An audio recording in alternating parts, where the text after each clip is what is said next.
Jeg er gået op til mit Chanterelle-sted her den 7. september 2015, og jeg vidste nok lige tidligt nok ude Fjeld skov på Djursland i Syddjurs Kommune. Der er mange, men de er knap nok kommet op. Det er sådan noget småtteri her.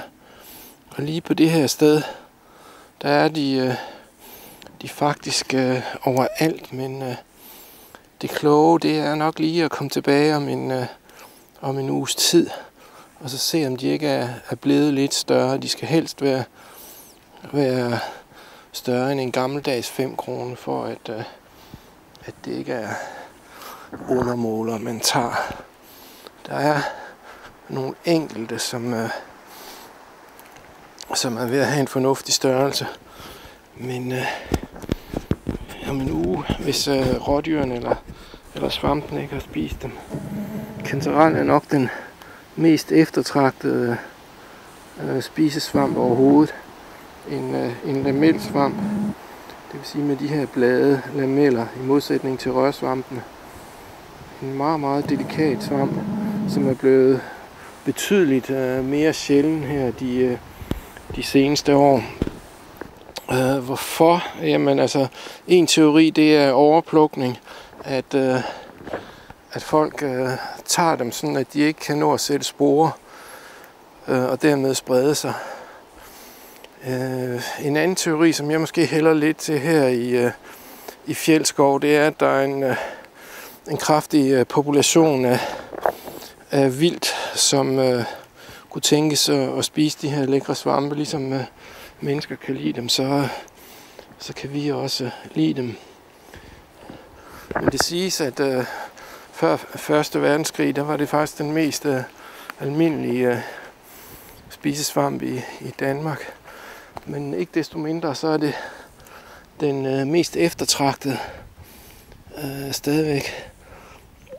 Men også en af dem, der ikke sådan lige er tør for fat i, så folk plejer ikke at ville fortælle om deres Chanterelle-steder. Det her, det er en plantning af nobilis, en ædelgran, som måske er en 30 år gammel, hvor de findes, men meget, meget lokalt.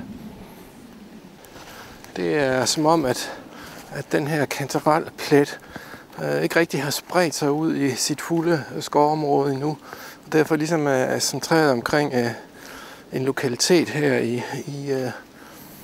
i ædelgranskoven, og så ikke har nået at sprede sig ud i resten af skoven endnu. Her er nogle af de største, som jeg har set i dag, men altså jeg tror ikke, jeg vil plukke dem nu. Jeg tror, jeg vil vente til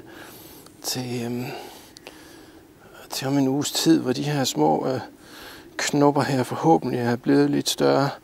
Men det er risikobetonet adfærd, fordi der er jo konkurrence om de her svampe. Her i Fjeld skov kommer der ikke så mange mennesker, men der er rådyrene, og der er sneglene.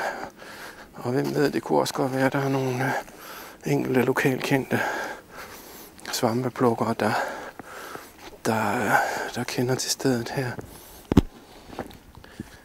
Et fornuftigt tip til svampejagt, det er at tage en frugtkniv med, og så gerne en kurv ligesom den her, hvor de ikke bliver mast, når man putter dem ned i en plastikpose. Der vil de jo blive kvadret, og så måske lige et stykke køkkenrulle i.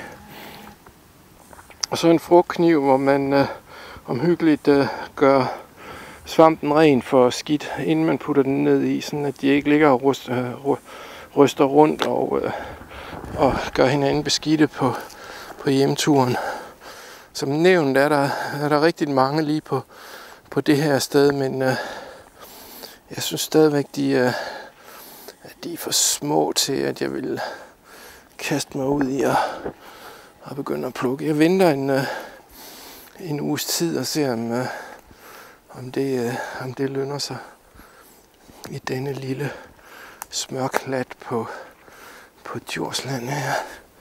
Selv her midt på skovstien, der kommer de op, men de måtte altså gerne være en 3 gange større, mindst en 3 gange større, end de faktisk er her. Det er noget småknallerværk. Jeg synes, det er synd og plukke dem. En teori er, at de omkring deres, at der ikke er så mange mere af, at de her små svampe aldrig når simpelthen at sætte sporer i tilstrækkeligt omfang til, at de kan sprede sig ved vinddriften, og sporerne bliver spredt med vinden, hvilket så betyder, at når den her skov bliver fældet, så det mycelium, der er etableret nede i jorden i symbiose med granernes rødderne, det bliver fældet, jamen så er det her sted slut og forbi og over, uden at sporene har haft mulighed for at sprede sig og etablere nye kantarelvækster. Det er egentlig underligt, at der er færre, end der har været. Men der er så forskellige teorier om, hvorfor. Den ene er som sagt overplukning. Men chantereller her den 7. september 2015. Og det er simpelthen med at komme ud på svampejagt nu. Der har været en del regn her den sidste uge. Og hvis vi så får lidt varme, jamen så kan vi med held se, at det vælter op med svampe overalt. Her i formiddag var jeg ude og finde nogle lærkerørhatte. Men ellers er skovbunden ikke så fuld af svampe endnu, som den kan være. Jeg har ikke set den eneste Karl Johan-svamp. Der plejer man at sige 3 uger efter, at sommerens tørke bliver afløst af den første solide regn. Der kommer sommer Karl Johannen.